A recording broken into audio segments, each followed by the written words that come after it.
I Hate Politics is a podcast about a human activity we love to hate. And this is the I Hate Politics candidate interview with Lynne Harris from Montgomery County Board of Education. I'm Sunil Dasgupta, host of I Hate Politics, a podcast about our neighborhoods, workplaces, schools and streets, and our local governments as they function in diverse, democratic, and sometimes divided societies. As part of the show, we have conversations with local, state, and sometimes federal candidates. Rather than ask how they stand on a multitude of issues, these conversations go in depth on a few issues and reveal the character of the candidate.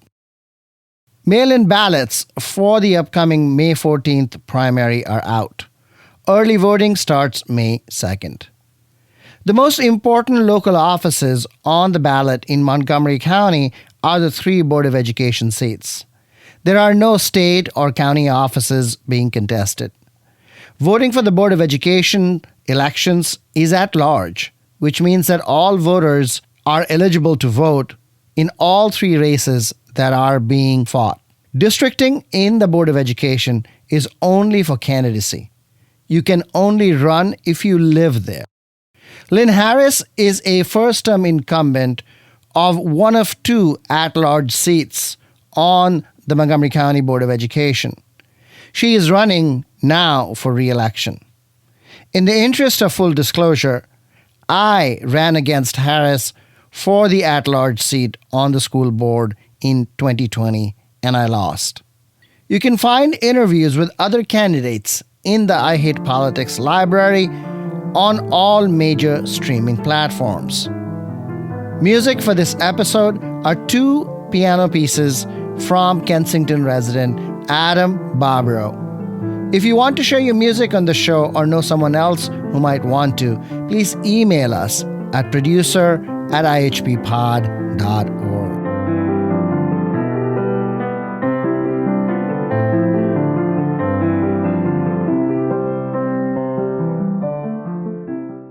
Lynne Harris, welcome to I Hate Politics. Thanks, Sunil. It's nice to be here. Appreciate the invitation. You're running for at-large Board of Education. You are the incumbent.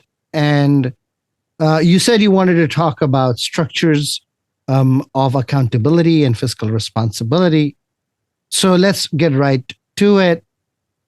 Can you please describe what you mean by structures of accountability? In particular, if you could use some examples to show where this is missing. When you're talking about a school system and you talk about structures of accountability, most people probably initially think about student outcomes, which is, of course, absolutely, that is a huge piece. But really, it gets to structure of accountability in everything that we do. How we are, monitoring and progressing on our construction projects and our capital work, how we are moving forward on the installation, the final phases of the human capital management software program, which is going to actually finally bring MCPS into the 21st century when it comes to all of our business systems. So teachers will no longer have to fill out paper timesheets.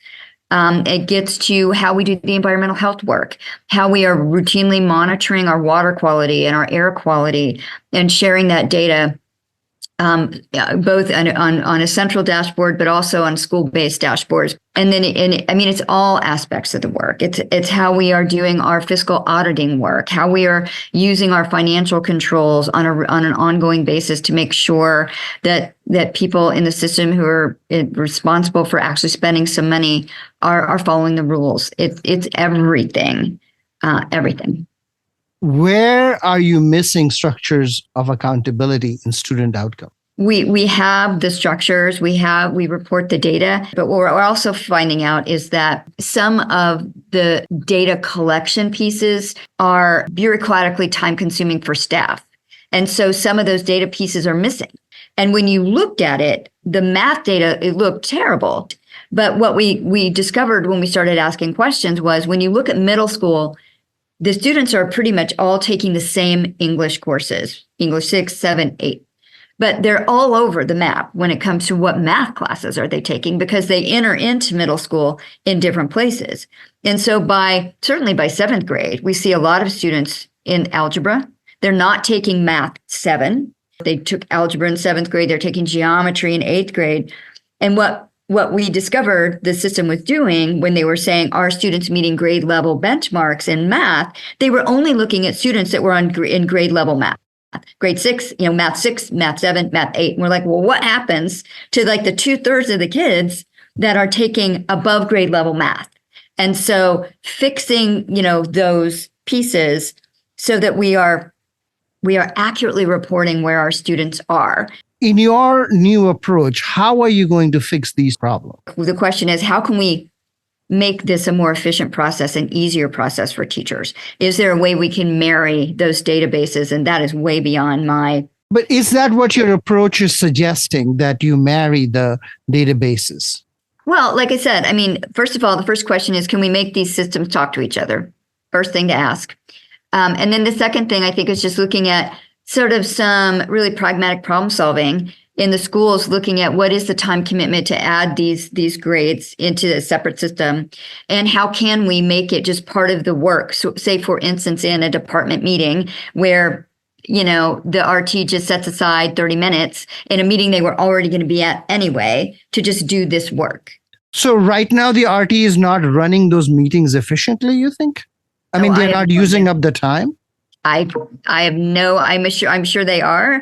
I'm just thinking out, off the top of my head. You've been working on this for 18 months. So what are some things that you have thought through that would actually build those structures of accountability that you want to build?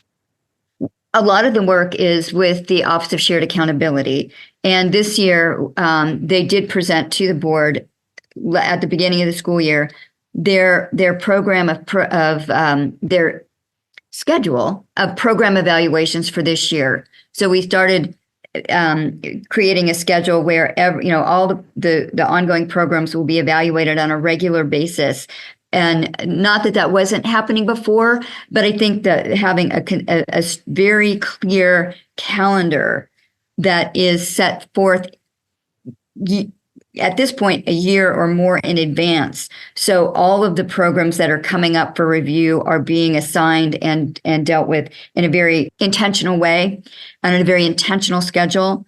Is there any policy area where you're seeing benefits of this change? It's helping us to look at, for instance, the rollout of science of reading in elementary schools. We did the 9-school pilot in 2021 school year, and the initial results were so promising that it enabled the board to say, we shouldn't wait.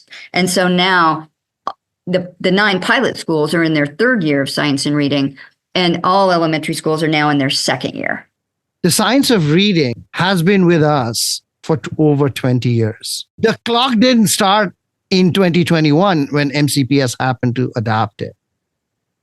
I think the obstacles to change in any system are often the same. You get people who are comfortable with the way you've been doing things and maybe wedded to it. And you need focused attention. Apply that to MCPS and the Board of Education. Well, I think the difference now is having very regular expectations around a very focused structures of accountability that are specific to each area of work, that are regularly monitored and reported forward. And that didn't happen before?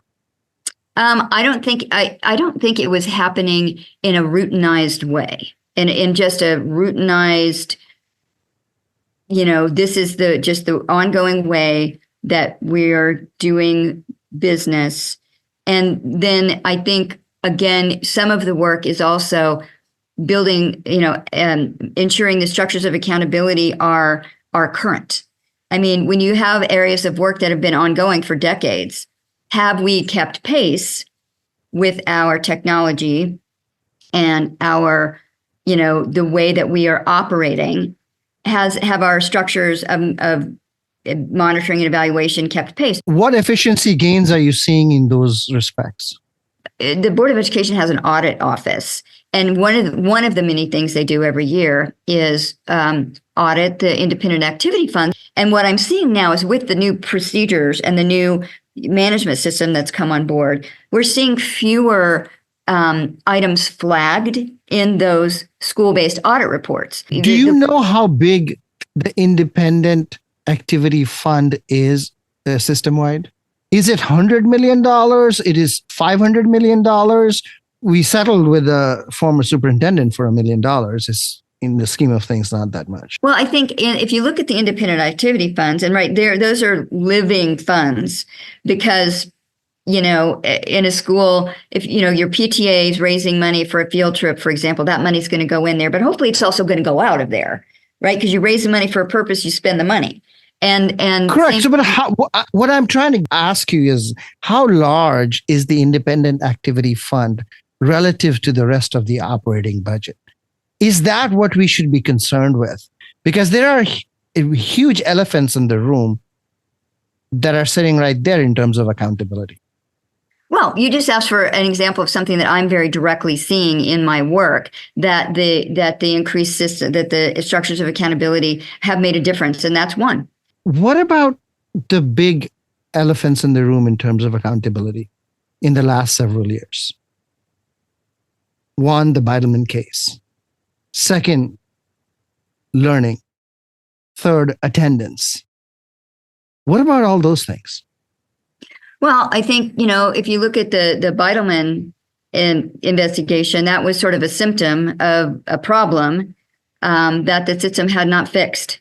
And that was having a Office of Compliance and Investigation that was not well managed or well run. Why not?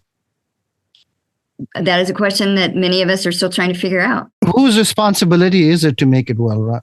Well, I think now that the problems have been made very dramatically clear, it's the job of it's the job of the superintendent and the Board of Education to insist that the reform. But was it not their job before? Why was it allowed to happen?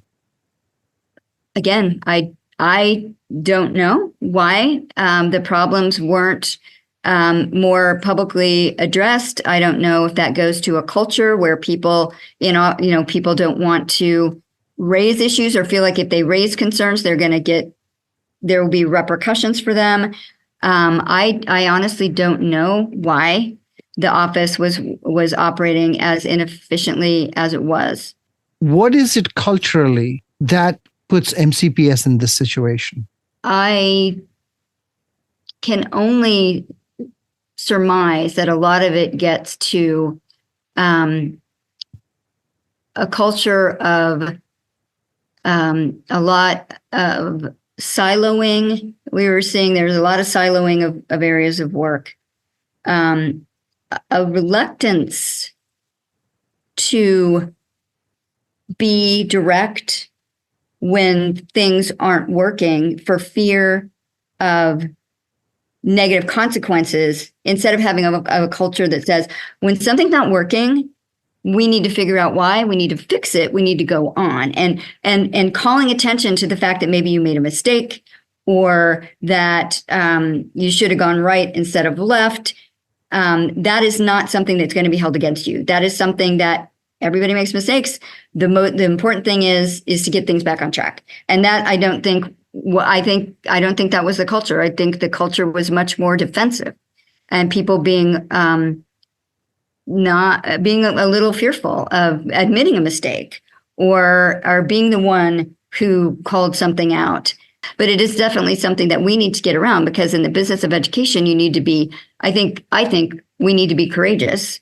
And part of that means that when things aren't going well, you say it, you say something, you own it, you figure out why.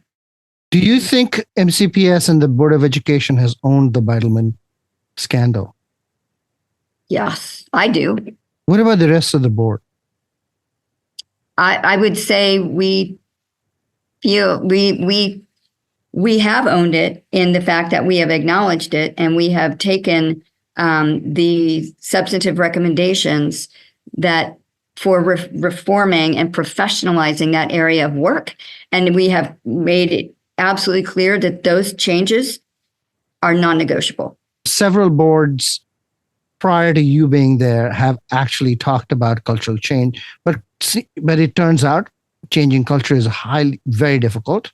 If the board was not able to figure out what was going on with the Beidelman case for a long time, as it turned out, then what is your confidence that they will be able to do it in the future? And this speaks to the structure of accountability issue, right? Mm-hmm. So that is the structure of accountability that is missing. Yep. And I would say immediately, once the board was aware that, for instance, an automatic review and report in anyone who's being considered for an appointment level position did not include looking at were there current investigations ongoing or what seems crazy. Yeah, I agree. But as soon as we knew that was the case, there was a change in the way appointments are being processed, and a new process and a new system was created. And so do we have to wait for a disaster for us to make changes? Well, I hope not, because it seems like it. We did in that case. I mean, you can't change history. That's where we are now. But hopefully, when you're looking at, an intensive focus on creating structures of accountability in every area of work, not just the high profile ones that the average person might take an interest in, but all the systems of work, then you are setting the system up to identify things that aren't working earlier. And then the culture shift, that just, to me, that it gets to such a key point of whoever the next superintendent is. I think culture starts at the top. And so having a leader of the system that is not only, an excellent, instructional leader, that also isn't an excellent and progress, dedicated to the equity and inclusion work that we're doing, but is somebody that is also sort of gracious and humble and sets a tone that both appreciates good work people are doing, but also sets the expectation that people will, when things aren't going well, bring that forward fearlessly. And that's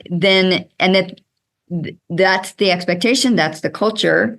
And that when people do that, there are not negative consequences, unless it's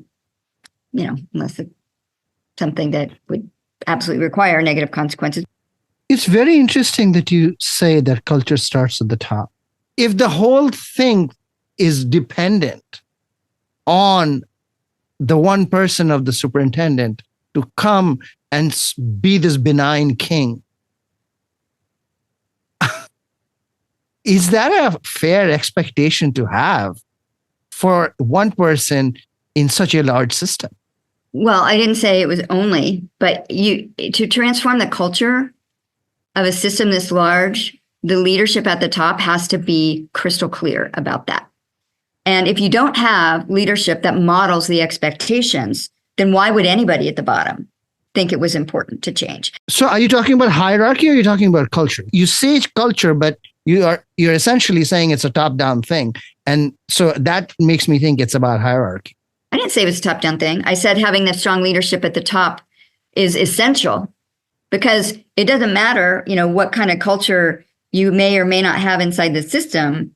But if it's haphazard and it's not fully embraced and adopted, I don't see how you can get a bottom-up culture shift without also having it married by what's happening at the top. You talked about leadership and the tone that is set by the leadership on top. Mm-hmm. What tone has the Board of Education set, and to what extent is that tone responsible for the culture and the failures that have come thereafter?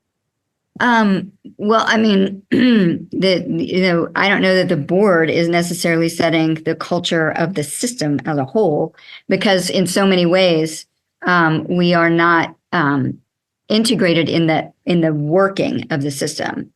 The role of governance, oversight, and accountability, one thing. The operation and management of the system is the job of our one employee, the superintendent. I think the culture that the board is setting is one in which I think the most important piece of culture that the board needs to take responsibility for is establishing a strong relationship of trust between the board and the superintendent to ensure that the information that needs to be shared with the board to enable the board to do its work is shared, no matter what that information is. So in this case, how did that trust break?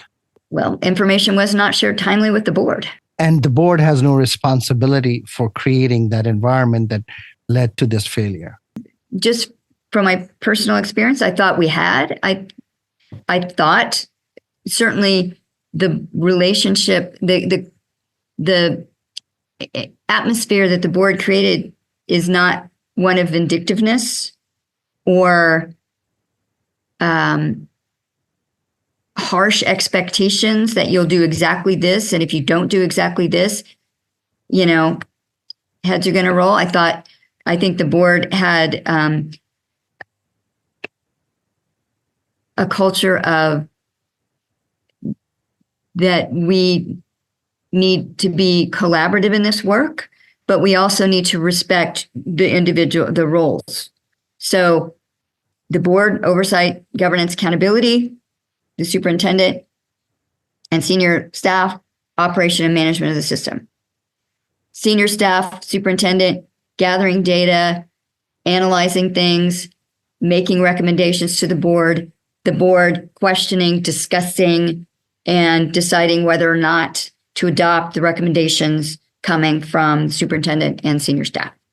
And you would want to think that, I would hope that we can do what we need to do to make sure that relationship ongoing and is one that is grounded in an understanding that this is not a punitive relationship. The question I'm asking, I guess, in several ways is, what does the board need to do on its own? What changes does the board need to have to be able to sustain that relationship, to make sure that does not happen again? You just have to start it, right? We just have to start with the expectation that this is the way we want to operate, and to be very aware that in all of our interactions and engagement, that we're being clear that we expect information to be shared. But I assume that you were saying that even before, right? Well, I don't know that I ever was in a meeting where we said, the expectation is that you will always share every piece of information with us. I think it was... Is that the expectation now, that you will share every piece of information? Because that's not possible. Well, no, but the key pieces of information that we would need to know. And the expectation earlier was not that they would pass on key pieces of information? I think what I said was, I don't know that we said, I don't remember ever saying explicitly that. I think I simply assumed that that's the way things would operate. And that information... Yeah, one would assume that's the way things would operate. Right. And now I guess we need to think about making that more explicit. And that explicitness was going to change the dynamics? I don't know. Who can know? Human behavior? I don't know. But, going forward, we will be explicit. Lynne Harris, thank you for taking the time. Good luck in the campaign. Thanks, Sunil. It's always nice to see you.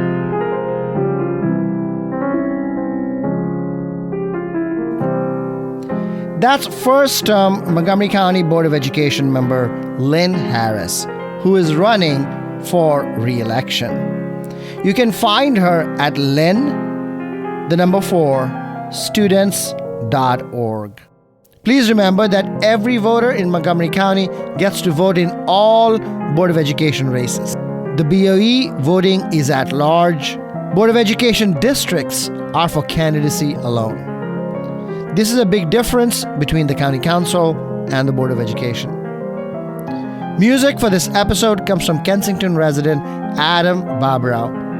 If you want to share your music on the show or know someone else who might want to, please email us at producer@ihbpod.org.